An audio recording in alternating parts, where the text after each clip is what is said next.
안녕하세요. 오늘은 좀 잡음이 들릴 겁니다. 천장에 금이 생겨갖고 물이 떨어지는 바람에 좀 공사가 좀 크게 벌어졌습니다. 그리고 지금 유치원이 시작되는 아침 시간이라 잡음이 들릴 수밖에 없습니다. 제가 오늘 밖에 나가서 일 처리할 것이 있어서 급하게 아침에 이렇게 녹음을 합니다. 양해해 주셨으면 감사하겠습니다. 정말로요, 우리가 세상에 나와서 정말로 복된 것이 무엇이냐면요, 상사 복입니다. 좋은 상사를 만나는 것만큼 복된 것이 없습니다. 지금 나를 믿어주고 나를 이끌어줄 상사가 있다면 그거는 정말 복된 겁니다.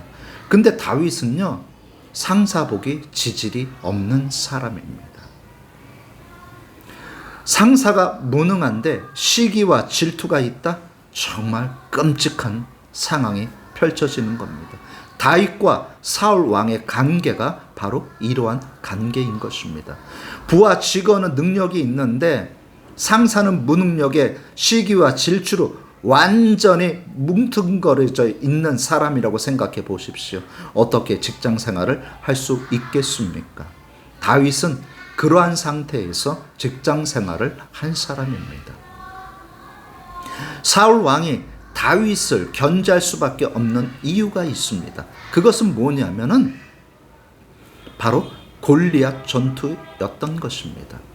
이스라엘 사람들은 40일 동안 사울 왕이 꼼짝 못하고 벌벌벌 떨면서 한 발짝도 전쟁터에서 나오지 못하는 것을 알고 있었습니다. 근데 어느 순간에 다윗이라는 목동 출신이 나와서 골리앗을 이겨버려요. 이것은 감추고자 해도 감출 수가 없는 진실이기 때문에 수많은 이스라엘 군대들이 다 지켜보고 있었기 때문에 감출 수가 없는 거예요. 사울 왕의 무능력이 완전히 민낯이 드러나 버렸습니다. 그러한 상태에서 개선 장군으로 다윗이 입성을 하니까 모든 수많은 젊은 처자들이 나와서 소고를 치고 탬버린을 치면서 노래를 부릅니다.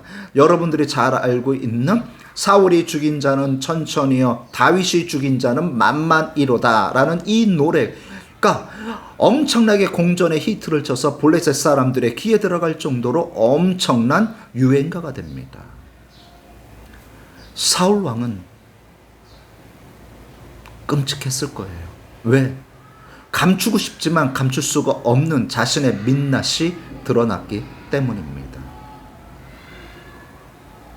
그래서 다윗을 죽일 수밖에 없게 된 겁니다. 그대로 놔두면 자신의 민낯이 드러나고 다윗을 지켜 세우자니 자신의 포용력이 부족하고, 그래서 다윗을 핍박하고 구박하고 끝내는, 쫓아내는 겁니다. 여러분들 기도하셔야 됩니다. 공부 열심히 하는 것도 중요하지만 정말로 나를 알아주고 나를 이끌어줄 상사를 만나는 것 정말 복인 것입니다. 좋은 상사 만나게 해달라고 기도하셔야 됩니다. 만약에 여러분들이 사울과 다윗과 같은 상사 그리고 부하 직원이 된다고 생각을 해보십시오. 그 직장에서 버틸 수가 없습니다. 쫓겨날 수밖에 없는 겁니다. 내가 그토록 노력했던 모든 것들이 수포로 돌아갈 수밖에 없습니다. 왜? 상사이기 때문에. 나보다 더 많은 권한을 가지고 있기 때문에 내가 그 사람과 경쟁할 수 없기 때문에 나는 그 자리에서 쫓겨날 수밖에 없는 겁니다. 그렇기 때문에 열심히 공부하는 것도, 열심히 준비하는 것도 중요하지만 그 성과물을 지킬 수 있는, 유지할 수 있는 좋은 상사를 만나게 해달라고 기도하셔야 됩니다. 다음에 또 만나 뵙겠습니다.